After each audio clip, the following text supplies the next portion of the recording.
और सरकार भी अभी कोशिश कर रही है कि जेनरिक दवाई को प्रमोट करे। और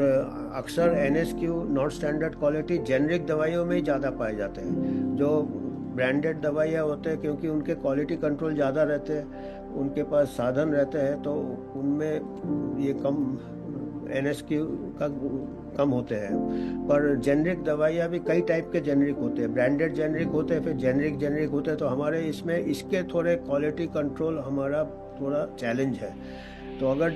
सरकार चाहता है अगर जेनरिक दवाइयाँ सस्ते में दे, क्योंकि पैसे की बात भी आती है, जब मरीज गरीब होता है तो तब उसको इसके जो इंस्पेक्शंस है जेनरिक दवाइयाँ के, इसके कुछ ज़्यादा रिसोर्सेज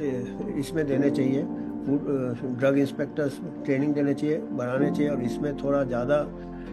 अच्छे से ध्यान दें। नहीं तो ये तो मुश्किल है, क्योंकि ये कई बार देखिए बड़े बड़े हादसे हो जाते हैं। अभी जैसे हमारे 3-4 साल या 2 साल पहले शायद गाम्बिया में, उज़्बेकिस्तान में कफ सिरप में सीरियस कंटेमिनेशन हो गया था डाईइथाइल ग्लाइकोल का, जाने भी चली जाती है।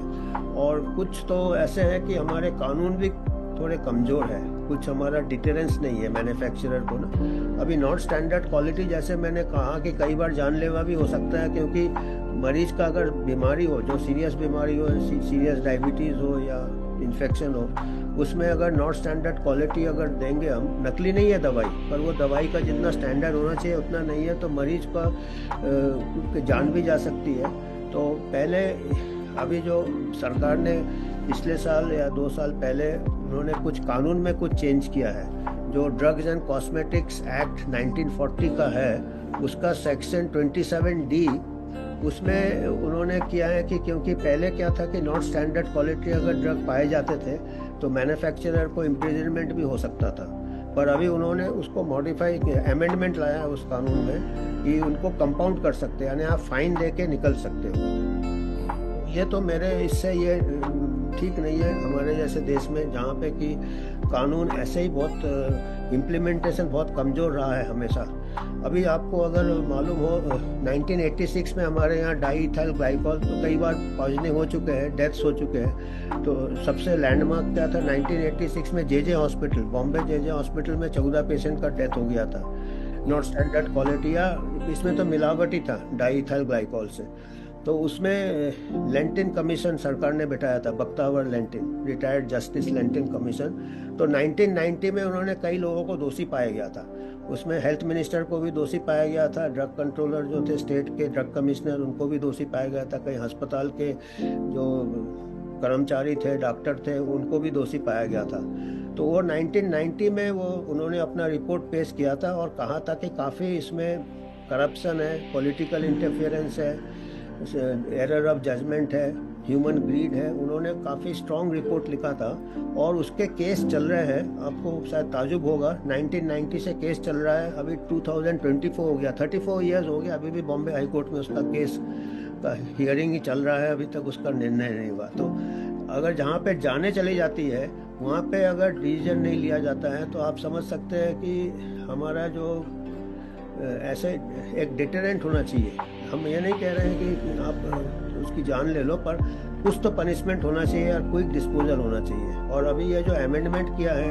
27D drug and cosmetic act, जिसमें कंपाउंड किया जा सकता है, तो ये थोड़ा मतलब गलत दिशा में जा रहा है। डॉक्टर साहब, आपने अभी कहा कि कई बार ऐसा होता है कि मैन्युफैक्चरिंग के बाद जब दवाइयाँ मार्केट में आती हैं और कुछ समय हो जाता है तो उसके स्टैंडर्ड में वैसे ही कमी हो जाती है। एक तरह से आप बेनिफिट ऑफ डाउट दे रहे हैं मैन्युफैक्चरर को। क्या अभी जो रिपोर्ट आई है उसके हिसाब से बड़ी कंपनियां, ब्रांडेड दवाइयां और बड़ी बड़ी कंपनियों के भी की दवाइयां भी हैं, क्या ऐसा तो नहीं कि ये कॉस्ट कटिंग के चक्कर में स्टैंडर्ड को फॉलो नहीं कर रहे? हाँ, ऐसा है, क्योंकि अगर देखिए मैन्युफैक्चरर जब बनाता है उसको सब ये चीज़ मद्देनज़र रखना चाहिए कि ये इसको डिस्ट्रीब्यूशन होगा, इसका ट्रांसपोर्ट होगा, इसका स्टोरेज कहीं होगा, कुछ टेम्परेचर मेंटेन कैसे होगा, तो उसका पैकेजिंग क्वालिटी का होना चाहिए, उसका जैसे वाटर प्रूफ पैकेजिंग होना चाहिए, अगर ज़रूरत हो तो वैक्यूम प्रूफ भी होना चाहिए, तो और जो उसका स्टेबिलिटी होना चाहिए, जो टैबलेट्स हो या कैप्सूल हो, ये सब चीज़ें क्वालिटी कंट्रोल में आता है। तो ये सब चीज़ें मैन्युफैक्चरर, अच्छा मैन्युफैक्चरर होगा तो वो सब इसको देखेगा ये सब अगर नहीं देखेगा तो फिर वो थोड़े देर जिम्मेदारी उसकी भी थोड़ी बनती है। सर हमें एक बात बताइए कि ये जो ड्रग कंट्रोलर ड्रग पकड़ता है मार्केट में आने के बाद और ये पता चलता है ये उठाते हैं तब तक काफी बिक चुकी होती है दवाइयाँ, ये अप्रूवल भी देते हैं, तो मैन्युफैक्चरिंग के समय ही ये चेक नहीं करते हैं कि क्या करते हैं। उसके बाद ये मार्केट में कैसे आ जाती है दवाइयाँ? ये फैक्ट्री में करते हैं चेक, क्योंकि जितना भी अगर लाइसेंस देते हैं जो भी ड्रग मैन्युफैक्चर होता है उसका फैक्ट्री इंस्पेक्शन भी होता है, तो ड्रग इंस्पेक्टर्स करते हैं, अधिकारी आते हैं करते हैं। पर क्या है कि ये तो कंटिन्यूअस प्रोसेस है ना, अभी आप रोज़ इसके लिए डे टू डे जो होते हैं वो फिर मैन्युफैक्चरर के खुद सेल्फ रेगुलेशन एक होना चाहिए, एक सेल्फ जिम्मेदारी होना चाहिए, उसमें फिर ऐसे जो कानून आ जाता है उसमें कि अगर उसको मैन्युफैक्चरर को मालूम है कि खुदा ना खास कर मेरा दवाई से कुछ हानि होता है किसी को या सब स्टैंडर्ड पाया जाता है तो मेरे को जेल हो सकता है, तो वो डेली फिर वो बिगर इंस्पेक्शन का ही वो अपना क्वालिटी कंट्रोल रखेगा। अगर उसको मालूम है कि चलो अभी पैसे दे के निकल जाएंगे, कंपाउंड हो जाएगा, हम वकील लगा देंगे, फिर अभी वो